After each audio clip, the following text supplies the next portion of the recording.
গাইবান্ধায় বিএনপির গণমিছিল ও অবস্থান কর্মসূচি।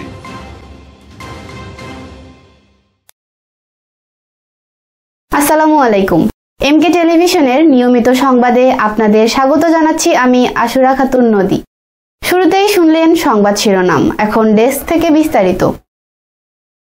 বৈষম্য বিরোধী ছাত্র আন্দোলনের ছাত্র জনতার উপর গুলি চালিয়ে গণহত্যাকারী খুনি হাসিনা সহ তার দোসরদের বিচার সহ নানা দাবিতে গাইবান্ধায় গণমিছিল ও অবস্থান কর্মসূচি পালন করেছেন জেলা বিএনপি। বৃহস্পতিবার দুপুরে একটি বিক্ষোভ মিছিল শহর প্রদক্ষিণ শেষে জেলা কার্যালয়ের সামনে অবস্থান কর্মসূচি পালন করে। এতে বক্তব্য রাখেন বিএনপির গ্রাম সরকার বিষয়ক কেন্দ্রীয় সম্পাদক আনিসুজ্জামান খান বাবু, জেলা বিএনপি সভাপতি অধ্যাপক ডাক্তার মাইনুল হাসান সাদিক, জেলা সাধারণ সম্পাদক মাহমুদুন নবী টিটুল, জেলা কমিটির সহ সভাপতি শহীদুজ্জামান শহীদ সহ আরো অনেকে।